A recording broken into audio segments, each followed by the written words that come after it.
Hello दोस्तों, good morning. कैसे हैं आप लोग? उम्मीद करता हूँ अच्छे होंगे, स्वस्थ होंगे, व्यस्त होंगे और मस्त होंगे। चलिए आज का शुरू करते हैं करंट अफेयर्स और देखते हैं आज क्या न्यूज़ बना है और उसके बीच में क्या कहानी बना है। तो अगर नए हैं चैनल में तो सब्सक्राइब कर लीजिए चैनल। तो दोस्तों, आज का जो न्यूज़ बना है वो ये बना है कि संयुक्त राष्ट्र सुरक्षा परिषद जो यूनाइटेड नेशन काउंसिल है, सिक्योरिटी काउंसिल, उसमें क्या है कि गैर अस्थाई मतलब नॉन परमानेंट मेंबर जो है उसमें एशिया प्रशांत सीट से एकमात्र दावेदार देश भारत बना है। एशिया प्रशांत जो सीट है उससे एकमात्र दावेदार देश भारत बना है। ठीक है, तो इसके बारे में पूरा डिटेल समझते हैं दोस्तों कि क्या है कहानी और क्यों ये न्यूज़ में आया। तो उससे पहले हम लोग शुरू करते हैं, कहाँ से शुरू करते हैं? वर्ल्ड वॉर वन से। जैसा कि हम लोग जानते हैं कि पहला वर्ल्ड वार एक गोली के चलने से हुआ था। वर्ल्ड वार जो विश्व युद्ध हुआ था तो 1914 से लेकर 1919 तक वो एक गोली का चलने से हुआ था। और दूसरा जो वर्ल्ड वार हुआ था वो एक गोली का न चलने से हुआ था। ठीक है ना, जैसे कि हम लोग जानते हैं कि जो हिटलर था वो एक सोल्जर था और उसको गोली नहीं मारने की वजह से क्या हुआ कि वो दूसरा वर्ल्ड वार का कारण बना हिटलर। ठीक है, वो यहूदियों से बदला लेने के लिए क्या किया, गैस चैम्बर में उसको जला के मारते थे। ठीक है, हिटलर। तो यही जो हार है दोस्तों, वो हार के वजह से वर्ल्ड वार टू हुआ। ठीक है, जो हारे हुए देश थे वो कहीं ना कहीं कुछ ना कुछ अपने मन में दबा के रखे थे। तो जर्मनी से लीड कर रहा था कौन? हिटलर। और इसके बहुत जल्द बाद मतलब 20 साल में ही तकरीबन क्या हुआ कि 1939 से 1943 के बीच में दूसरे विश्व युद्ध हो गया। और पूरी दुनिया को जो क्षति हुआ वो इतिहास गवाह है, वो तो इतिहास बन चुका है। ठीक है, समझ रहे हैं? तो जो क्षति हुआ दोस्तों उसको देखते हुए पूरा दुनिया भविष्य के बारे में सोचने लगी, भविष्य की चिंता करने लगी। और ऐसे में क्या हुआ कि अब पूरी दुनिया मांग कर रही थी एक ऐसे संस्था की जो क्या करे, भविष्य में होने वाले युद्ध को रोक सके। ठीक है, तो ऐसे में क्या हुआ दोस्तों, दिसंबर 1944 में यूएन चार्टर्ड एक्ट आया। ठीक है, यूएस के जो तत्कालिक प्रेसिडेंट थे रूजवेल्ट, उसके उपस्थिति में यह यहाँ पे सारे देश इकट्ठा हुए, तकरीबन 192 देश लगभग। ठीक है, 190 देश इकट्ठे हुए। और क्या हुआ दोस्तों कि यूएन चार्टर्ड अकाउंट में सब साइन करने के लिए तैयार थे, भारत के साथ ही। ठीक है, भारत भी था। और ऐसे करते हुए क्या बना दोस्तों की, और इस तरह से क्या हुआ कि जो संयुक्त राष्ट्र संघ है उसका गठन हुआ। ये संयुक्त राष्ट्र संघ का गठन होने के बाद 2011 में क्या हुआ, साउथ सूडान इसमें ऐड हो गया, इसमें साइन कर दिया।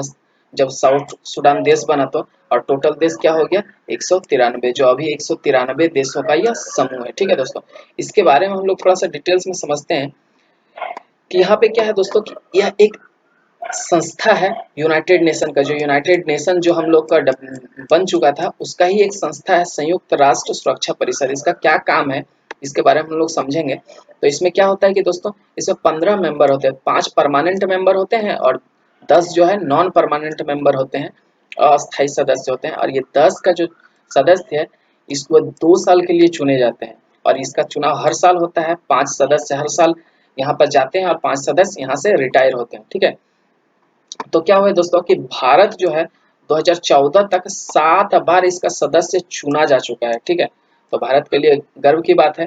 ठीक है, और इसके बाद क्या हुआ दोस्तों, इसमें क्या है कि इसमें फ्रांस, रसिया, यूके, यूएस और चाइना, ये 5 देश है दोस्तों जो इसका परमानेंट सदस्य है, मतलब अस्थाई सदस्य है। ठीक है, इसका अस्थाई सदस्य 5 देश है और 10 देश चुने जाते हैं।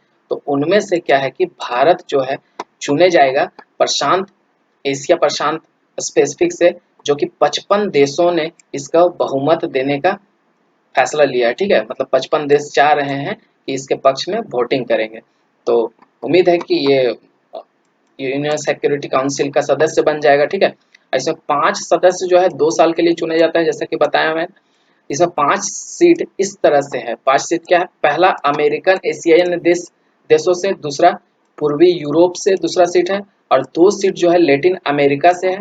ठीक है, और उसके बाद और जो 2 सीट है वो कैरेबियन देशों से है और 2 सीट पश्चिमी यूरोप से। एक देश कैरेबियन सीट से और पश्चिमी यूरोप से 2 सीट। इस तरह से 5 सीटों का बंटवारा हुआ है, ठीक है।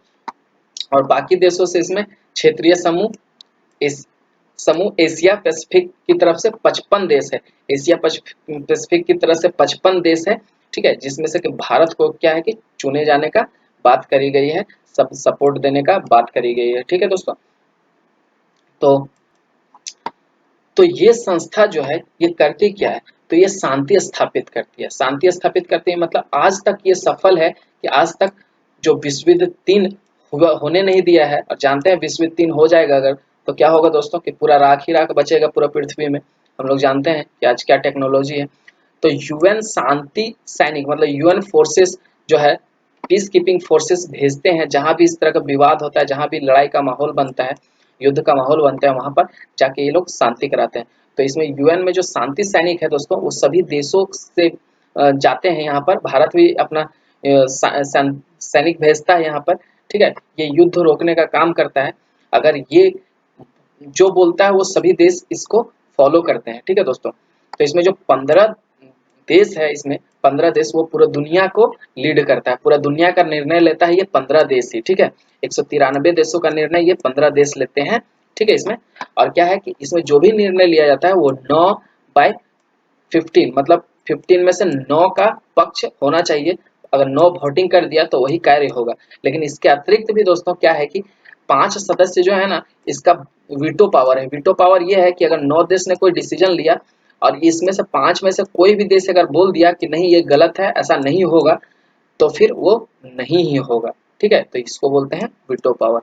मतलब इसके पूरे सपोर्ट इससे भी अगर कोई डिसीजन लिया और इसमें बोल दिया कोई नहीं होगा, तो वीटो पावर ये सब पांचों देश यूज करती है, ठीक है। तो ऐसा बहुत कम बार होता है कि 9 देश को वोटिंग है तो ये बीच में टांग नहीं अड़ाते हैं, ऐसा नहीं देखा गया है। लेकिन ऐसा कर सकते हैं, इसके पास वीटो पावर है। और इसके अलावा दोस्तों जो 6 देश बच जाता है, 9 में से 6 देश, 6 देश में अगर कोई एक देश शामिल हो जाता है इसके वोटिंग में, तो क्या होगा, ये भी एक वीटो पावर बन जाता है, ठीक है। कि मतलब ये जो बोलेंगे वो होगा, मतलब युद्ध रोक सकते हैं। अगर कोई देश चाहेगा कि युद्ध कर देते हैं, पाकिस्तान इंडिया के खिलाफ बहुत ही ये क्रूर हो रहा है, और अगर पाकिस्तान में ये हमला कर दिया जाए, ऐसा अगर यूएन वाला बोलता है, और अगर चाइना जो कि इसका परमानेंट सदस्य है अगर बोल देगा नहीं ऐसा नहीं होगा, ऐसा करना गलत है, तो फिर नहीं होगा, ठीक है। यूएन पीस कीपिंग फोर्स यहाँ नहीं आएंगे। और इसके अतिरिक्त दोस्तों जो क्या है न्यूज कि इसमें 4 देश हैं G4 मतलब 4 देश है, ब्राजील, जर्मनी, इंडिया और जापान। ये क्या है, परमानेंट मेंबर बनना चाहती है, किसका, यूनाइटेड सिक्योरिटी काउंसिल का। तो इसमें क्या बात करी गई है कि अगर ये 4 में से चारों देश बनना चाहती है और इसका पूरा दुनिया सपोर्ट कर रही है कि यूएन में जो है बदलाव चाहिए, बदलाव होना चाहिए, और एक परमानेंट मेंबर जो 5 है वो एक और होना चाहिए 6, ठीक है। तो इसमें भारत को सपोर्ट किया जा रहा है, ब्राजील, जर्मनी और जापान को, इसमें से कोई 4 बन सकते हैं, ठीक है। तो अब उम्मीद करते हैं दोस्तों कि हमारा देश वहां पर सिक्योरिटी काउंसिल में परमानेंट मेंबर बन जाए, जिससे क्या होगा कि हम लोग का वर्चस्व रहेगा, ठीक है। तो ये क्या है कि यूएन पीस कीपिंग फोर्सेस भेज के युद्ध को रोकती है या फिर शांति व्यवस्था बनाए रखने के लिए ये जिम्मेदार होती है पूरी तरह। और जो नॉन परमानेंट मेंबर है 10, उसका जो है चुनाव होने वाला है, तो भारत का वोटिंग होगा, भारत इसमें जीतेगा, ठीक है। तो इसमें 17 जून 2020 को चुनाव होगा, ठीक है दोस्तों। वैसे ही चुनाव होता है जैसे हम लोग का यहाँ पर होता है, लोकसभा और राज्यसभा में चुन के जाते हैं, जो वो पर्टिकुलर एक क्षेत्र को दर्शाते हैं उस राज्यसभा लोकसभा में। उसी तरह से अगर भारत चुन के जाएगा तो ये 55 देशों को लीड करेगा, ठीक है दोस्तों। तो मुझे उम्मीद है कि समझ में आया होगा। और दूसरा क्वेश्चन को हम लोग लेते हैं और देखते हैं क्या है। बोल रहा है कि दोस्तों चीन विवादास्पद क्षेत्र जो पाक है, पाकिस्तान ऑक्युपाइड कश्मीर, उसके पास सिंधु नदी जो है वहां पर कोहला डैम जो जल विद्युत परियोजना है इसके तहत बना रहा है, बांध बना रहा है, ठीक है दोस्तों। इसका जो इलेक्ट्रिसिटी इससे जो प्रोड्यूस किया जाएगा वो 1124 मेगावाट विद्युत प्रोड्यूस किया जाता है। इसके पीछे की कहानी क्या है दोस्तों, वो हम समझते हैं, ठीक है, आजादी के समय से, और तब समझ में आएगा कि इसके मैटर क्या है। तो देखिए दोस्तों जब भारत आजाद हुआ था 1947 में, ठीक है, तब क्या हुआ था दोस्तों कि इंडिया और पाकिस्तान अलग अलग देश बन गए थे। उस समय क्या था, जम्मू कश्मीर, ये पूरा क्षेत्र जम्मू कश्मीर है। तो यहाँ पर क्या हुआ था दोस्तों ये राजा के अधीन था, राजा हरि सिंह इसके अधीन था। यहाँ पर प्रिंसली स्टेट था ये, मान के चलिए, ठीक है। तो राज्य यहाँ पर राजा का होता था। तो क्या हुआ दोस्तों, पाकिस्तानी कबीलों ने आक्रमण कर दिया। तो पाकिस्तानी कबीलों एक्चुअली में क्या था दोस्तों, पाकिस्तानी सैनिक ही थे उसके रूप में, ठीक है। और इसमें आक्रमण कर दिया। तो यहाँ का जो तत्कालिक राजा थे हरि सिंह, उसने भारत से मदद मांगी, भारत से मदद मांगी कि ये जो है गलत हो रहा है। तो भारत ने कहा कि भारत राज्यों का संघ है और आप चूंकि इसमें मिले हुए नहीं है तो हम आपकी मदद नहीं कर सकते हैं। तो इसके लिए आपको विलय पत्र पे साइन करना होगा और बताना होगा कि हम इंडिया के तरफ विलय होना चाहते हैं या हम इंडिया के तरफ से हैं, ठीक है। तभी भारतीय आर्मी यहाँ जाके कुछ कर सकती है, अदरवाइज नहीं कर सकती। तो उस समय जो पंडित जवाहरलाल नेहरू थे, ये बात कही थी राजा हरि सिंह से। तो हरि सिंह ने क्या विलय पत्र पे साइन करके और भेजा था प्रॉपर तरीके से। तो फिर यहाँ इंडियन आर्मी आई थी और इंडियन आर्मी आई थी और यहाँ पर जो जंग हुआ था दोस्तों, ये जंग में क्या किया था, इंडियन आर्मी ने पाकिस्तानी सैनिक को धक्के दे के भगा ही रहे थे, ठीक है। तभी क्या हुआ दोस्तों कि पंडित जवाहरलाल नेहरू के दिमाग में एक बात आई कि अभी जो है युद्ध इतना गंभीर हो गया है और युद्ध इतना गंभीर हो गया तो भारत अभी अभी आज़ाद हुआ है और इतना बड़ा युद्ध के लिए अगर होगा तो इसमें क्या होगा, दोनों देशों का नुकसान होगा। तो इन्होंने यूएन चला गया, यूनाइटेड नेशन, जो अभी बताएं दोस्तों यूनाइटेड नेशन बन चुका था तब तक। तो यूनाइटेड नेशन में गए और बोले कि अभी भारत आज़ाद हुआ है और अगर इस तरह से होगा तो इकोनॉमिक दृष्टि से देखा जाए लोगों को क्षति होगा, बहुत सारे कुछ प्रॉब्लम्स होंगे। तो आप इस पे हस्तक्षेप कीजिए, आप इंटरमीडिएट कीजिए यहाँ पे आके, ठीक है। तो यूएन यहाँ पर क्या बोला था दोस्तों कि यूएन हम तभी कुछ कर सकते हैं जब आपने युद्ध को रोक दिया, ठीक है। तो जो जहां पर है सैनिक वहीं पर हो जाइए, सीज फायर कर दिया और बोला कि जो जहां पर है सैनिक वहीं पर रहेंगे, इसके आगे नहीं बढ़ेंगे। अगर ऐसा करते हैं तभी हम कुछ कर सकेंगे। तो क्या हुआ दोस्तों, सीज फायर में ये जो पाकिस्तानी सैनिक था वहां तो घुस चुका था, इतना दूर तो आ चुका था, ठीक है। तो वो वहीं पर रह गया और यूएन ने कहा दोस्तों, क्या कहा कि यहाँ पर जनमत संग्रह करवाया जाएगा। जनमत संग्रह का मतलब, रेफरेंडम का मतलब क्या होता है दोस्तों कि यहाँ के लोगों से पूछा जाएगा कि आप किसके तरफ हैं, किसके तरफ होना चाहते हैं। तो रेफरेंडम करवाना दोस्तों पॉसिबल नहीं था। क्यों पॉसिबल नहीं था, भारत ने दलील दिया कि यहाँ पर रेफरेंडम नहीं हो सकता है क्योंकि यहाँ पर पाकिस्तानी सैनिक है और फेयर वोटिंग नहीं होगा, मतलब जो वोट होगा वो फेयर तरीके से नहीं होगा। इसके लिए सैनिक को यहाँ से हटाया जाना चाहिए, जो कि सैनिक को हटाया जाना पॉसिबल नहीं था क्योंकि पाकिस्तान ना सैनिक हटाता ना भारत यहाँ से सैनिक हटाता। तो ऐसे में मामला फंस गया और आज भी, मतलब आज तो नहीं लेकिन ये बहुत दिनों तक फंसा रह गया यहाँ पर मामला। और क्या है दोस्तों कि ये जो है लाइन जो है जहाँ पर सैनिक लोग सीज फायर किए थे, इस लाइन को ही एलओसी के नाम से जाना गया, ठीक है, लाइन ऑफ कंट्रोल। तो यहाँ पर क्या है दोस्तों कि मामला ये है दोस्तों कि ये जो बाल्टिस्तान है, यहाँ पर क्या है दोस्तों, इसके साथ बहुत बुरा व्यवहार करते हैं पाकिस्तान लोग और ये लोग अपने आप को स्वतंत्र राज्य मानना चाहते हैं, ठीक है। ये पाकिस्तान के साथ नहीं मिलना चाहता है लेकिन पाकिस्तान अभी इस पे कब्जा किया हुआ है, ठीक है दोस्तों। ये आज़ाद कश्मीर है जो पूरी तरह से पाकिस्तान का है, यहाँ पाकिस्तान का कंट्रोल चलता है, ठीक है। और ये अक्साई चीन है जो चाइना हड़प लिया था, ठीक है। और ये है जम्मू कश्मीर, ठीक है। और ये पाक ऑक्युपाइड कश्मीर है जिसके बारे में हमेशा राजनाथ सिंह जो रक्षा मंत्री हैं वो कहते रहते हैं। क्या कहते हैं कि ये जो जम्मू कश्मीर है वो तो हमारा है ही और ये जो पीओके है वो भी हमारा है, ठीक है, इसलिए ये बात बोलते हैं। और ये जो है गिफ्टेड टू चाइना, ये जो क्षेत्र है दोस्तों थोड़ा सा दिख रहा है, ये 1962 में जब युद्ध हुआ था तो ये चाइना को गिफ्ट कर दिया था पाकिस्तान, कि बोला था कि जब आपको गिफ्ट दे देंगे, जब यहाँ पर झगड़ा होगा, लड़ाई होगा, तो आप अपने क्षेत्र को बचाने के लिए आप मेरे तरफ से युद्ध कर सकते हैं, ठीक है दोस्तों। तो ये मामला यहाँ पर फंस। तो अभी क्या हुआ दोस्तों कि यहाँ पर जो है ये चाइना जो है चाइना सी पैक, ठीक है, चाइना पाकिस्तान इकोनॉमिक कॉरिडोर जो है उसके तहत क्या हुआ दोस्तों कि यहाँ पर चाइना का यहाँ पर जो जिनजियांग प्रांत है जहाँ मुस्लिमों को, उइगर मुस्लिमों पर अत्याचार किया जा रहा है, जानते हैं, वहां से लेके यहाँ पर क्या हुआ है दोस्तों, ग्वादर पोर्ट तक एक लंबी रोड का निर्माण किया है। यहाँ पर सड़क बिछाया जा रहा है, यहाँ रेल का निर्माण कराया जा रहा है, ठीक है, पाकिस्तान के द्वारा चाइना से, ठीक है। तो इस एरिया पे भारत ने आपत्ति जताई थी, जैसा कि हम लोग जानते हैं। यहीं पर क्या हुआ दोस्तों कि सिंधु नदी जो है, यहाँ पर सिंधु नदी, यहाँ पर क्या हुआ दोस्तों कि अभी हाल ही में चाइना बॉर्डर बना रहा है। सिंधु नदी जो है पाकिस्तान का है दोस्तों, बता दो। जब 1960 में यूसुफ खान और पंडित जवाहरलाल नेहरू के बीच में जब एक समझौता हुआ था, सिंधु घाटी सभ्यता समझौता, तो क्या हुआ था दोस्तों कि सिंधु घाटी नदी जो है वो बांटने के लिए, पाकिस्तान और इंडिया में बांटने के लिए क्या हुआ था दोस्तों, CIJ मतलब चेनाब, इंडस और झेलम, ठीक है, ये नदियां तो जो है पाकिस्तान को दे दी गई थी। और RBS मतलब RBS, ठीक है, RBS मतलब ये रावी, ब्यास और सतलज नदी जो है ये वो इंडिया को मिल गया था, ठीक है दोस्तों। तो ये जो है इंडस नदी जो जो सिंधु घाटी नदी है उस पे ये लोग बांध बना रहे हैं। तो पाकिस्तान का कहना है कि ये नदी मेरी है तो हम बांध बनाए कुछ करें, आपको क्या मतलब। तो भारत ने कहा है कि दोस्तों, क्या कहा है कि नदी भले ही आपका हो लेकिन ये क्षेत्र जो है वो हमारा है, पाक ऑक्युपाइड कश्मीर जो है वो हमारा है, तो आप यहाँ पर नहीं बना सकते, ऐसा भारत ने कहा है। इसका कड़ी निंदा किए हैं कौन, हमारा राजनाथ सिंह, जो कड़ी निंदा हमेशा करते रहते हैं, ठीक है। तो वही लिखा गया दोस्तों, ये PDF में आप PDF डाउनलोड करके पढ़ सकते हैं, एग्जाम तक रख सकते हैं। इससे मुख्य रूप से क्वेश्चन पूछा जाएगा दोस्तों, ये हाईलाइटेड टॉपिक है, ठीक है। तो ये पूरा यहाँ से है, ये वर्ल्ड बैंक के साथ समझौता हुआ था दोस्तों सिंधु घाटी का, जिसमें CIJ जो है, CIJ से याद रखिए ये चाइना के पास है, ये पाकिस्तान के पास है, और जो RBS है, ठीक है, वो क्या है, भारत के तीनों नदियां हैं, ठीक है, तीन तीन नदियां डिवाइड कर ली गई थी। और उसके बाद दोस्तों क्या न्यूज बना है, चलिए देखते हैं थोड़ा सा। बोला भारत जो है स्ट्रैटेजिक सेक्टर, स्ट्रैटेजिक सेक्टर क्या होता है बताता हूँ। स्ट्रैटेजिक सेक्टर अंतरिक्ष को निजीकरण करने की जो है बात करी है, ठीक है दोस्तों।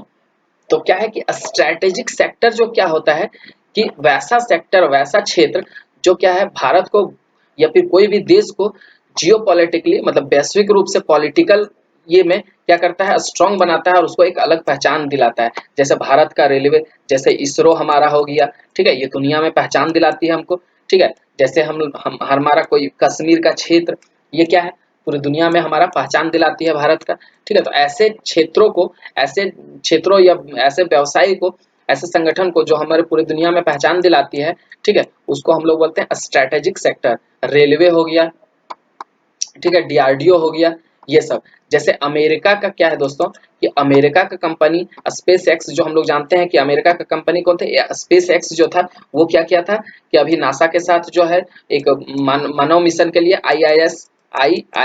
ISS इंटरनेशनल स्पेस स्टेशन, जो पृथ्वी के चारों तरफ चक्कर लगा रही है झूला, उसमें भेजने के लिए क्या किया था, स्पेस एक्स जो प्राइवेट कंपनी है वहां का, उसने नासा का हेल्प करी थी। तो क्या हुआ कि नासा जो है, ये स्पेस एक्स जो है क्या किया था, उसका नासा के लिए काम किया था।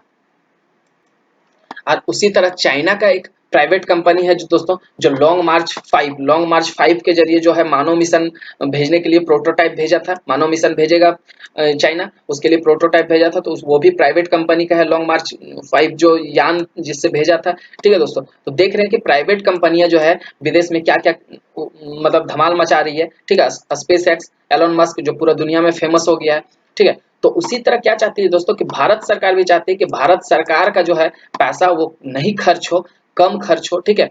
और ये काम कौन करे, कुछ कुछ काम को है जो प्राइवेट कंपनियां करें। इसमें प्राइवेट कंपनियां भी भारत का सक्षम होगी और विदेशों से क्या होगा, इसका टेंडर आएगा तो भारत को रेवेन्यू मिलेगा, और भारत को जो स्पेस में खर्च करना पड़ता है वो भी कम करना पड़ेगा, ठीक है, वो पैसा कहीं और यूज होगा।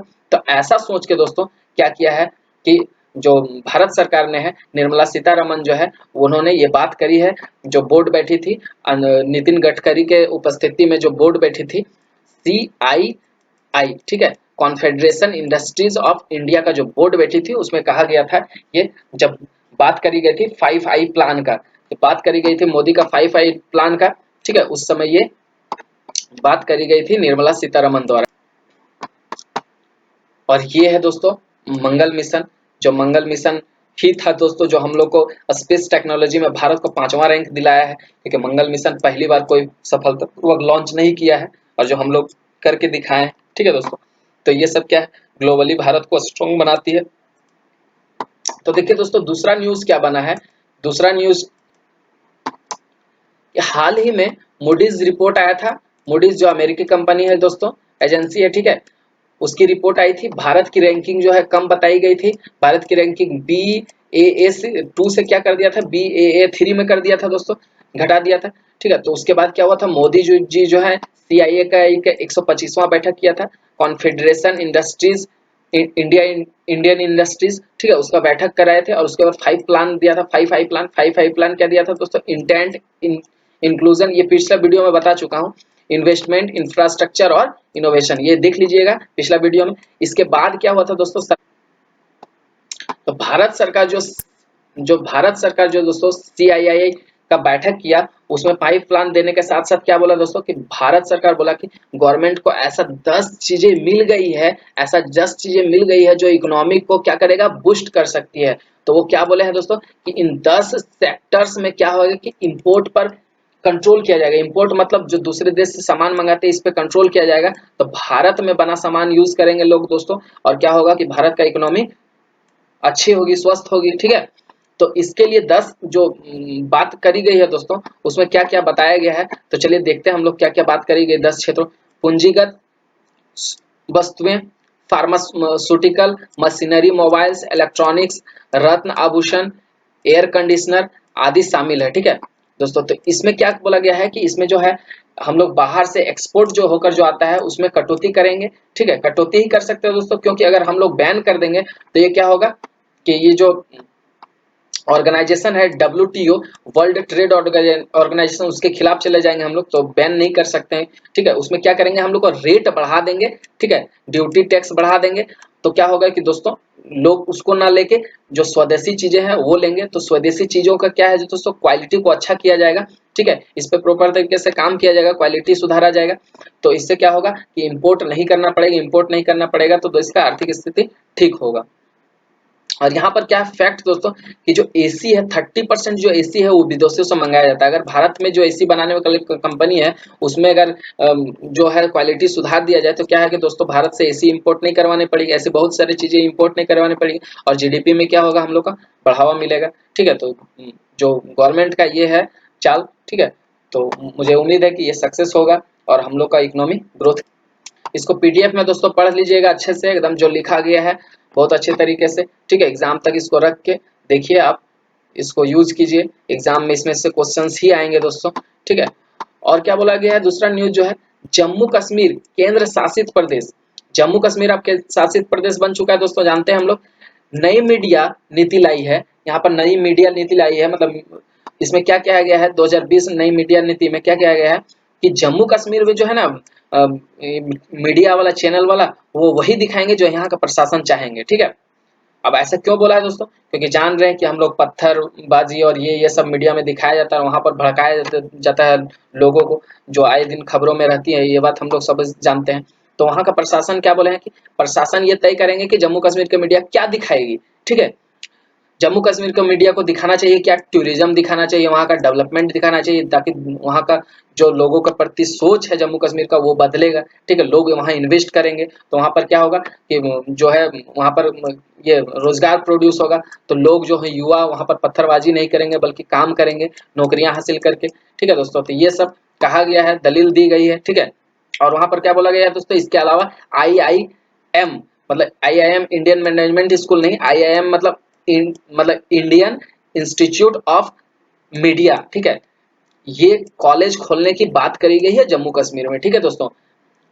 ये सरकार ने वहां का प्रशासन गवर्नमेंट ने कहा, तो ये एक तरह से सही कहा गया दोस्तों। लेकिन अगर इसका नेगेटिव पक्ष देखा जाए, जो लोग इसमें चर्चा करेंगे, जो न्यूज बनकर आएगी वो क्या बनकर आएगी कि भारतीय संविधान का जो अनुच्छेद 19 है जो क्या कहता है दोस्तों, स्वतंत्रता का अधिकार, किसका स्वतंत्र, वाक और एक्सप्रेशन का, ठीक है, वाक और एक्सप्रेशन का जो स्वतंत्रता है उसकी चर्चा करेगा दोस्तों यहाँ पर। तो इसमें कहा गया है कि अगर ये क्या है, किसी भी आदमी के लिए मूल अधिकार है, ठीक है, वाक का स्वतंत्रता होना चाहिए, अभिव्यक्ति का स्वतंत्रता होना चाहिए। तो इसके जरिए मीडिया को क्या बोला गया कि मीडिया कुछ भी बोल सकती है, कुछ भी दिखा सकती है। तो इसमें तो प्रभावित तरीके से क्या होगा, मूल अधिकारों को हनन किया जा रहा है, ऐसा कई लोग सोचेंगे और इस पे सवाल उठाएंगे। तो क्या होगा वो आगे देखते हैं दोस्तों, ठीक है। तो चलिए दोस्तों दूसरा न्यूज को कवर करते हैं और ये पॉलिटिकल मुद्दे को छोड़ के कुछ और करते हैं। तो यहाँ पर जो क्वेश्चन बना है दोस्तों, क्या बना है कि संघ सरकार ने इलेक्ट्रिक सिटी क्षेत्र में, ठीक है, इलेक्ट्रिसिटी क्षेत्र में क्या किया है दोस्तों, इलेक्ट्रिक फील्ड में क्या किया है कि वास्तविक समय बाजार रियल टाइम मार्केट सिस्टम का व्यवस्था करी है दोस्तों। इस ये क्यों किया गया है, तो ये क्यों किया गया, इसलिए जैसे रियल टाइम मार्केट सिस्टम क्या है दोस्तों, जैसे फ्लिपकार्ट वगैरह अमेजोन से हम लोग क्या करते हैं, तुरंत भी कोई जूता मंगवाना होता है ऑर्डर कर देते हैं, क्लिक करके सब क्लिक पे काम होता है। तो ऐसा सुविधा क्या किया है दोस्तों कि इलेक्ट्रिसिटी बेचने के लिए भारत सरकार कर रही है। इलेक्ट्रिसिटी बेचने के लिए किस जो जरूरत पड़ा है दोस्तों, तो हम लोग जानते हैं कि भारत में आजकल पूरा दुनिया जो है वहाँ करंट पहुंचाया जा चुका है घर घर तक, ठीक है, बिजली पहुंचाया जा चुका है। अब एक्स्ट्रा बिजली होगा तो क्या करेंगे, उसको बेचेंगे ही, ठीक है। तो भारत सरकार ने क्या कहा है कि हम लोग जो है 175 गीगाहर्ट्ज बिजली प्रोड्यूस करेंगे, कब तक, 2022 तक। किससे, रिन्यूएबल एनर्जी से। रिन्यूएबल एनर्जी मतलब सूर्य हो गया, पवन हो गया, पानी हो गया, ठीक है, ये सब से हम लोग रिन्यूएबल एनर्जी पे काम करेंगे और हम लोग पॉल्यूशन नहीं फैलाएंगे और फिर भी हम लोग एनर्जी प्रोड्यूस करेंगे 175 गीगाहर्ट्ज, जिसमें 100 गीगाहर्ट्ज जो है दोस्तों वो क्या किया गया है कि ये केवल सोलर एनर्जी से होगा, ठीक है। तो इतना ज्यादा एनर्जी प्रोड्यूस करेगा तो उसको क्या करेंगे, उसको यूज तो करना है। तो ऐसे में बोला है कि यहाँ पर ऐसा व्यवस्था लाई जाएगी जो कंपनियां बिजली बेच सकती है, खरीद सकती है, दूसरे देशों से जो है ट्रेड हो सकेगा इस बिजली में, ठीक है, इलेक्ट्रिसिटी में। तो उसके लिए रियल मार्केट सिस्टम व्यवस्था लाना जरूरी है दोस्तों। तो ये ला रही है कौन, भारत सरकार, ठीक है।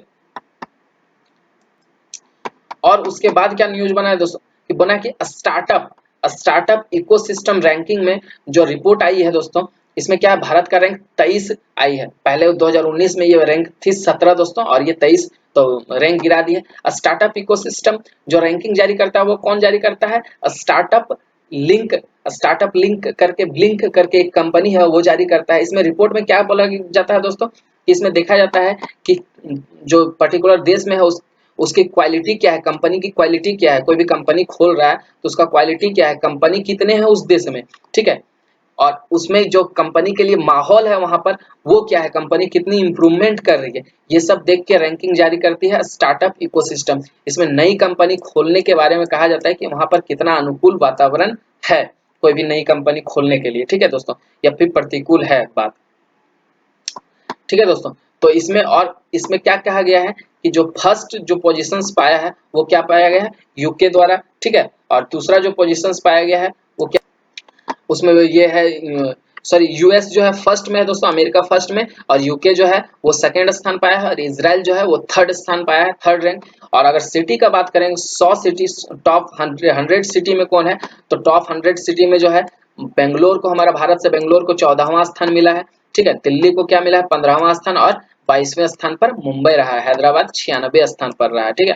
तो पहला स्थान पे कौन रहा है दोस्तों, तो पहला स्थान पे रहा है अमेरिका का फ्रांसिस्को, ठीक है, न्यूयॉर्क रहा है, और फिर तीसरे स्थान पे लंदन रहा है दोस्तों, ठीक है। तो ये सब जो है फैक्ट याद कर सकते हैं, एग्जाम में पूछा जा सकता है, आप पीडीएफ को सेव करके रखिए, ठीक है दोस्तों। तो आगे हम लोग न्यूज को कवर करते हैं, आगे बढ़ते हैं, देखते हैं क्या है। बोल रहे एशियाई क्षेत्रों में राष्ट्रमंडल लघु कथा पुरस्कार 2020 कृतिका चौधरी ने प्राप्त किए, ठीक है दोस्तों। ये स्पोर्ट्स से न्यूज है, ये आप याद रखिए, एग्जाम में पूछा ही जाएगा डेफिनेटली। माइक्रोसॉफ्ट ने टेक्नोलॉजी कंपनी एग्रीटेक, माइक्रोसॉफ्ट जो है दोस्तों, माइक्रोसॉफ्ट आप देख रहे हैं, ये है माइक्रोसॉफ्ट कंपनी जो हम लोग को कंप्यूटर्स में सॉफ्टवेयर वगैरह का बनाता है, ऑपरेटिंग सिस्टम। और ये है एग्रीटेक कंपनी, ये तो एक्चुअली फोटो नहीं है, मतलब एग्रीटेक मान लीजिए, ठीक है। एग्रीटेक क्या होता है, एग्रीटेक मतलब एग्रीकल्चर, मतलब खेती में टेक्नोलॉजी लगाना। देखिए टेक्नोलॉजी लगा रहा है, यहाँ पर स्प्रे कर रहा है, ड्रोन से क्या स्प्रे कर रहा है, यहाँ पे जो है ये दवाई का छिड़काव कर रहा है ड्रोन से। आदमी कितना छिड़काव करेगा ज्यादा से ज्यादा एरिया में, इसलिए ड्रोन का यूज कर रहा है, मतलब आसान बना रहा है, ठीक है, टेक्नोलॉजी से।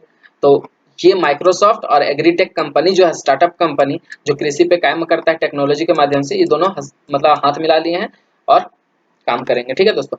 तो भारत के मुक्केबाजी महासंघ में अमित पंगाल याद रख सकते हैं दोस्तों, पंगाल न लेना अमित से, नहीं तो मुक्का मारेगा, ठीक है। विकास कुछ नहीं कर सकता, लेकिन कृष्णा साथ में आएगा तो मुक्का मार सकता है, ठीक है।